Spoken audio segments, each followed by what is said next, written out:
Mommy, happy Mother's Day.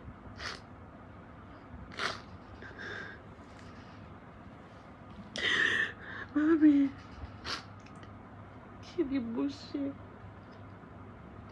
Àbí ṣúdé bó ṣe tún gbélé ọkọ tí mi ò ṣe ni? Mommy, àwọn àbúrò ọkọ mi. ẹ̀yin tèmi fídíò Tèmítọ́pẹ́ Òṣùbà ó ti ń surface online o bí ó ṣe ń go through bully nínú ilé rẹ̀, bí ọkọ rẹ̀ ṣe ń tì mọ́lé tí ó ń ṣe gbogbo rẹ̀ tí ò jẹ́ kó jáde mọ́, bí ó ṣe ń fi agídí tí ò fi ń jẹ́ kó máa ta sùtánà. Gbogbo àwọn ọ̀rọ̀ yìí ni arábìnrin yìí ó fi ẹnu ara rẹ̀ sọ nínú fọ́nrán tí ẹ̀ ń wò yìí. ẹ̀yin tèmi ẹ fi ara balẹ̀ kí ẹ wò láti bẹ̀rẹ̀ títí dé ìparí torí wípé ọ̀pọ̀lọpọ̀ àṣírí lárábìnrin yìí tú fúnra rẹ̀ nínú fọ́nrán yìí. Ó ti yá. Kí ni mo ṣe fún wọn? Kí ni mo ṣe fún wọn, Mommy?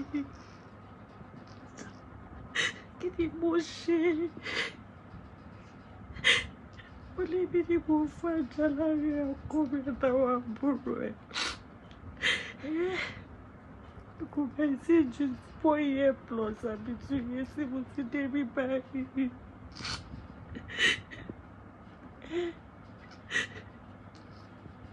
Kò sí jù lọ.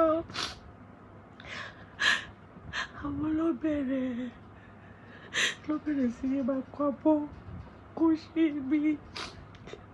Ó nítorí pé mo sọ wípé mo fẹ́ sóúnjẹ fọ́kọ mi. Wọ́n ní mo wá máàkì territory. Wọ́n ní mo fi picture tó lé. Wọ́n ní mo kọ́ ọmọ àwọn bó ṣe jalè. Wọ́n ní mo pé àwọn èèyàn wa kó wá bá wọn jà, kó wá bú àwọn. Bẹ́ẹ̀ títí di ti èmi àti wọn tí ẹ bá ní confrontation kankan rí. Àmì a tún lọ sí pátí láàárọ̀. Godfather ọkọ mi pè mí. Ó ní kí ló dé tí mo ṣe blọ́ọ̀kì àbúrò ọkọ mi. Bí sọ kọ́kọ́, yes, I blocked her because nígbà tó bẹ̀rẹ̀ gbogbo wa láwọn complain pé mo ń ta sùtánà. Complain pé mo ń ta omi. Complain pé mo ń ta drink.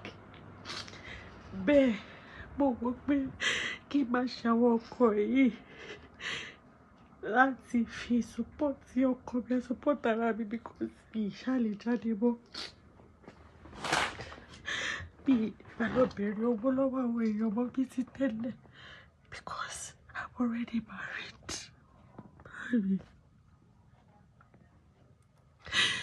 kí ni mo ṣe? Ẹjọ́ ẹ̀tọ́ mi sọ̀rọ̀ mi bó tún ṣe lè ṣe mi ò mọ nǹkan tí mo fẹ́ ṣe bó ti sú mi. Mi ò dé fẹ́ fọkọ mi sílẹ̀ torí nǹkan tó fẹ́ nìyẹn. Mi ò mọ nǹkan tí mo fẹ́ ṣe. Mo máa rí ọkọ mi ò bá lẹ̀.